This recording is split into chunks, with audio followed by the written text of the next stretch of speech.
अस्सलाम वालेकुम। कल हमने वेरिएबल्स वाला टॉपिक कंप्लीट किया था। वेरिएबल क्या होता है, उसकी डिक्लेरेशन, इनिशियलाइजेशन क्या होती है और उसके नाम रखने के रूल्स कौन से हैं। अब नेक्स्ट हमारा टॉपिक है कांस्टेंट। हमने पढ़ा था कि वेरिएबल ऐसी चीज़ को कहते हैं कि जिसकी वैल्यू आप चेंज कर सकते हैं। कांस्टेंट ऐसी चीज़ होती है, ये मैथ्स वाले जो स्टूडेंट्स हैं या वैसे भी आपने कहीं ना कहीं पहले भी इनकी डेफिनेशंस पढ़ी हुई होंगी। तो कांस्टेंट ऐसी चीज़ होती है जिसकी वैल्यू आप चेंज नहीं कर सकते, value can not be change, यानी कि एक दफ़ा आपने सेट कर दी वैल्यू कांस्टेंट में तो अब आप उसको चेंज नहीं कर सकते, वो हमेशा वही रहेगी। ठीक है। अब इसके टाइप्स हैं आगे हमारे पास। न्यूमेरिक कांस्टेंट है, इंटीजर है, floating point, character, string constant, different type के कांस्टेंट्स हैं। ठीक है। तो न्यूमेरिक कांस्टेंट सबसे पहले है। न्यूमेरिक के अंदर दो टाइप के हैं। न्यूमेरिक का नाम से ही ज़ाहिर है जिसमें नंबर आएंगे। ठीक है। तो अब इसमें दो हैं, इंटीजर और फ्लोटिंग पॉइंट। नंबर दो तरह के ही हो सकते हैं ना, या तो ऐसे नंबर हो सकते हैं, डिजिट्स की बात हो रही है नंबर्स की। ठीक है। ऐसे नंबर जो कि पॉइंट वाले हैं और ऐसे नंबर जो पॉइंट के बगैर हैं। तो इंटीजर होते हैं विदाउट पॉइंट। ठीक है। और दूसरी जो टाइप है वो है फ्लोटिंग पॉइंट। तो फ्लोटिंग पॉइंट के नाम से ही ज़ाहिर है, सॉरी, ये विदाउट पॉइंट है और ये हमारे पास विद पॉइंट है। ठीक है। जैसे इसमें आप इंटीजर में लिख सकते हैं 45 है, 100 है, ये इसकी एग्जांपल्स हैं। तो इसमें आप एग्जांपल 10.1 है, 10.30 है, 30.2 है, तो ये हमारे पास फ्लोटिंग पॉइंट हो जाएंगे। सिंपल सी चीज़ है। ठीक है। अच्छा, हाँ, ये भी हो सकता है कि पॉजिटिव और नेगेटिव दोनों हो सकते हैं। ठीक है। अब जैसे ये -45 माइनस प्लस 100, तो ये भी इसी तरह से ये माइनस हो सकता है, कोई भी, यानी कि बीच में माइनस भी आ सकता है। लेकिन डिफरेंस मेजर क्या है कि ये वाले पॉइंट के बगैर हैं। जो इंटीजर कांस्टेंट होते हैं वो पॉइंट के बगैर, उनको इंटीजर कांस्टेंट कहते हैं, बेशक पॉजिटिव हो या नेगेटिव हो। इसी तरह फ्लोटिंग पॉइंट कौन से होते हैं, जो पॉइंट के साथ होते हैं, बेशक पॉजिटिव हो या नेगेटिव हो। ठीक है। ऊपर डेफिनेशन वही लिखी हुई है, integer constants are the numeric values with fraction और डेसिमल पॉइंट, और minus sign use for negative integer constant, if no sign तो इसका मतलब पॉजिटिव है। और फ्लोटिंग पॉइंट कांस्टेंट कौन से होंगे, floating point constants are numeric values with fraction और डेसिमल पॉइंट। ठीक हो गया। अच्छा, ये तो हो गया हमारे पास न्यूमेरिक के अंदर इंटीजर और फ्लोटिंग पॉइंट। दूसरी टाइप है हमारे पास कैरेक्टर कांस्टेंट। कैरेक्टर होते हैं यानी character written with a single quotation marks is known as, यानी कि अगर कोई एक कैरेक्टर आप स्टोर कर रहे हैं ना, एक अल्फ़ाबेट स्टोर कर रहे हैं, तो वो कैरेक्टर कांस्टेंट होगा। ठीक है। जैसे फॉर एग्जांपल मैं स्टोर कर रही हूँ ए, जैसे फॉर एग्जांपल ग्रेड का मैंने कांस्टेंट बना लिया इक्वल टू ए। तो अब अच्छा, ये बात याद रखनी है कि इसको हमेशा आप सिंगल कोट्स के अंदर रखते हैं। ठीक है। कैरेक्टर, इसको लिखने का तरीका होता है कैरेक्टर कांस्टेंट को, ये लिखा हुआ है कि single quotation marks all alphabet character digits and special symbols can be used as a single character constant। जैसे फॉर एग्जांपल मैंने लिखा है 9, तो ये मेरे पास एक कैरेक्टर कांस्टेंट बन गया। जिसको भी आप सिंगल कोटेशन मार्क्स के अंदर लिखेंगे वो कैरेक्टर कांस्टेंट।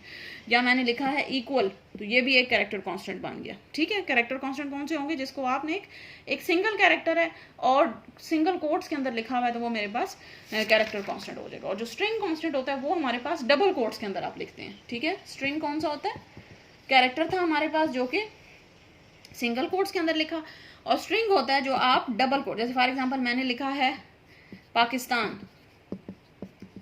तो ये मेरे पास कैरेक्टर स्ट्रिंग कांस्टेंट है। और अच्छा, इसमें क्या था, एक तो सिंगल कैरेक्टर आता है और दूसरा सिंगल कोट्स आती हैं, और इसमें हमारे पास मल्टीपल कैरेक्टर्स आ सकते हैं और मल्टीपल नहीं, डबल कोट्स आती हैं। ठीक है। उसमें सिंगल कोट्स आती हैं, सिंगल कोट के अंदर आप लिखते हैं, और सिंगल ही कैरेक्टर होता है हमेशा कैरेक्टर कांस्टेंट में। और जो स्ट्रिंग कांस्टेंट होते हैं उसमें आपके पास डबल कोट्स के अंदर आप मल्टीपल कैरेक्टर्स लिख सकते हैं। जैसे फॉर एग्जांपल मैं इस तरह से लिख सकती हूँ पाकिस्तान 1 2 3, या मैं अपने घर का एड्रेस लिख सकती हूँ house number 03, street number something, जो भी है। ठीक है। इस तरह से, तो ये मेरे पास ये जो लंबी, अगर आपने कोई लाइन लिखनी है तो उसको आप स्ट्रिंग कांस्टेंट में स्टोर करते हैं। ठीक है। जैसे इन्होंने लिखा हुआ है 99 माल रोड, आगे कॉमा लगा के लाहौर, तो ये एक एड्रेस हो गया। ठीक है। तो ये हमारे पास स्ट्रिंग कांस्टेंट है। तो ये कुछ हमारे पास जो है वो कांस्टेंट्स के बारे में। कांस्टेंट क्या होते हैं कि जिसकी वैल्यू हमारे पास फिक्स होती है। तीन टाइप के हैं। सबसे पहले न्यूमेरिक है, न्यूमेरिक यानी कि नंबर्स होंगे, और वो दो टाइप के हैं, इंटीजर और फ्लोटिंग पॉइंट। इंटीजर कौन से होते हैं, जिसमें आपकी विदाउट फ्लोटिंग पॉइंट वैल्यू होती है, विदाउट डेसिमल पॉइंट होती है, और फ्लोटिंग पॉइंट होते हैं जिसमें विद डेसिमल पॉइंट होती है। और इसके बाद हमारे पास जो सेकंड टाइप है वो है कैरेक्टर, जिसमें सिंगल कोट के अंदर आप सिंगल कोई भी कैरेक्टर लिखते हैं वो कैरेक्टर होता है। और जो स्ट्रिंग कांस्टेंट है वो हमारे पास डबल कोट्स के अंदर आप मल्टीपल अल्फ़ाबेट्स लिखते हैं तो वो हमारे पास स्ट्रिंग कांस्टेंट बन जाता है। ठीक हो गया। अच्छा, आगे difference between variable and constant, ये तो नाम से ही ज़ाहिर है। वेरिएबल हमारे पास जो है वो नेम्ड मेमोरी लोकेशन, और जो कांस्टेंट होता है वो एक नेम्ड वैल्यू होती है। और जो वेरिएबल होता है वो हमारे पास, इसकी वैल्यू जो है वो चेंज हो सकती है ड्यूरिंग प्रोग्राम एग्जीक्यूशन, और जो कांस्टेंट होता है उसकी वैल्यू हमारे पास सेम रहती है। ठीक है, हम पीछे भी पढ़ चुके हैं डिफरेंसेस। अच्छा, नेक्स्ट हमारे पास आ गया जी टॉपिक है वो है डाटा टाइप्स। जो अब अभी हमने पीछे वेरिएबल डिक्लेरेशन पढ़ी थी, उसमें हमने पढ़ा था कि आप कैसे डिक्लेयर करवाते हैं। पहले वेरिएबल की टाइप, डाटा टाइप लिखते हैं, आगे उसका नाम लिखते हैं। तो मैंने आपको बताया था कि डाटा टाइप वाला जो टॉपिक है वो हम डिटेल में आगे करेंगे। तो ये वही अब आगे टॉपिक आया हुआ है डाटा टाइप का। ठीक है, अच्छा जी, डाटा टाइप्स हमारे पास जो है वो data types defines a set of value and a set of operation in those values. यानी कि आपने किसी भी वेरिएबल के अंदर किस टाइप की वैल्यू स्टोर करनी है। जैसे मार्क्स है तो उसके अंदर मैंने किस टाइप की वैल्यू स्टोर करनी है, वो उसकी डाटा टाइप होगी।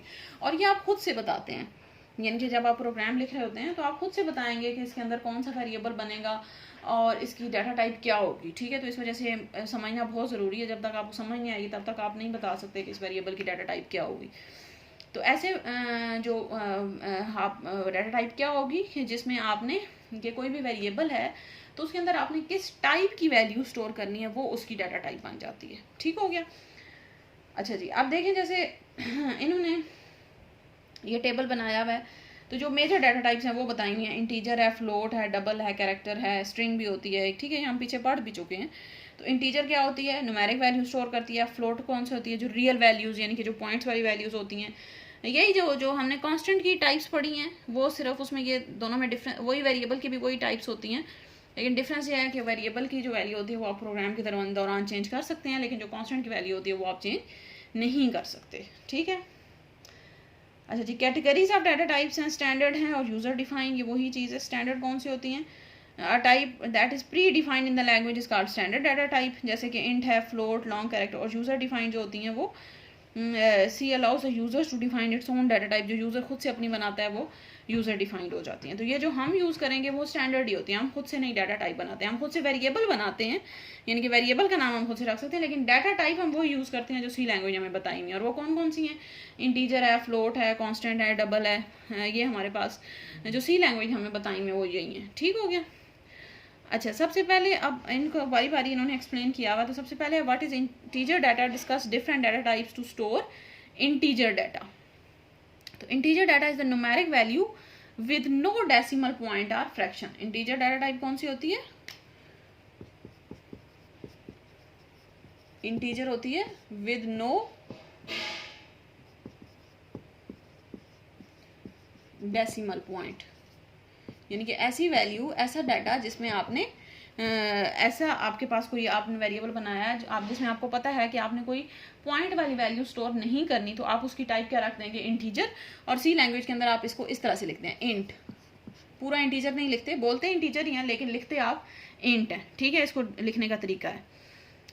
The minus sign is use to indicate the negative value, if no sign is use तो इसका मतलब है ये पॉजिटिव वैल्यू। ऐसे ही है ना, पॉजिटिव जो वैल्यूज होती हैं प्लस वाली उनके साथ आप नहीं साइन लगाते, लेकिन जो माइनस वाली होती हैं उसके अंदर साथ आप माइनस का साइन लगाते हैं। ठीक है, टाइप्स ऑफ इंटीजर डाटा हैं। अब आगे इसकी टाइप्स भी हैं।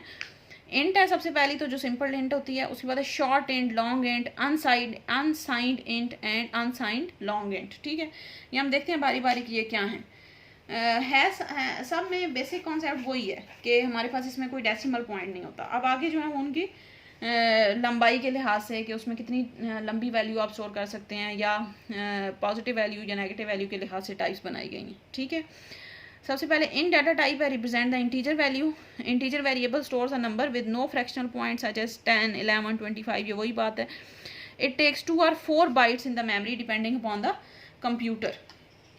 कितनी इसकी कैपेसिटी कितनी होती है, यानी कि कितनी लंबी वैल्यू ये स्टोर कर सकती है, 2 or 4 बाइट्स।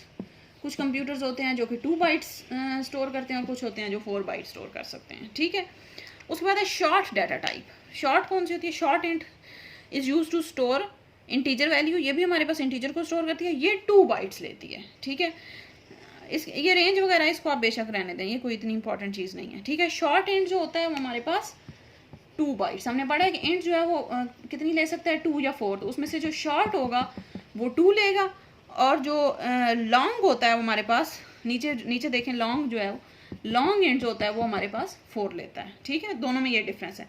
शॉर्ट एंड जो है वो 2 बाइट्स स्टोर कर सकता है क्योंकि शॉर्ट है, छोटा है, और जो लॉन्ग एंड है वो हमारे पास 4 बाइट्स स्टोर कर सकते हैं। इसी तरह जो नेक्स्ट है हमारे पास अनसाइंड int और unsigned long data type. Unsigned data type is used to store only positive. Unsigned, signed का मतलब है यानी कि जिसके साथ कोई साइन लगा हुआ होगा, प्लस का या माइनस का, ठीक है, तो वो हमारे पास साइंड होता है। तो अनसाइंड कौन सा होगा? Without any sign. तो विदाउट साइन का मतलब क्या है कि जो पॉजिटिव, ऐसे ही हमें ऊपर पढ़ा है ना कि जिसके साथ आप कोई साइन नहीं लगाते वो पॉजिटिव वैल्यू होती है, और जिसके साथ साइन लगाते हैं वो माइनस। तो अनसाइंड का मतलब है पॉजिटिव वैल्यू, ठीक है।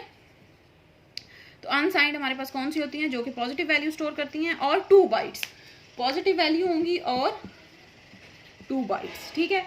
और जो अनसाइंड लॉन्ग होती है, अनसाइंड लॉन्ग हमारे पास ये भी पॉजिटिव होंगी और लॉन्ग है तो 4 बाइट्स, ठीक है। तो ये इसमें काफ़ी सारी इन्होंने कॉम्प्लिकेशन और काफ़ी सारे नंबर वगैरह डाले हुए हैं, उनको आपको इतना करने की ज़रूरत नहीं है। आपने सिंपल सा ही याद रखना है कि इंटीजर जो है वो 2 और 4 बाइट स्टोर कर सकता है, उसमें से जो शॉर्ट इंट होता है वो 2 करता है और लॉन्ग इंट 4 करता है, ठीक है। उसके बाद अनसाइंड का क्या मतलब है कि जो पॉजिटिव वैल्यू स्टोर करेगा, और अगर अनसाइंड शॉर्ट है यानी कि सिंपल अनसाइंड लिखा हो तो इसका मतलब है ये 2 बाइट्स करेगा। और अगर आपको लंबी वैल्यू स्टोर करनी है तो फिर आप अनसाइंड लॉन्ग स्टोर करेंगे, और वो हमारे पास 4 बाइट्स होगा, ठीक है। चलें ठीक है, नेक्स्ट हम इंशाल्लाह कल के लेक्चर में कवर करेंगे। Thank you.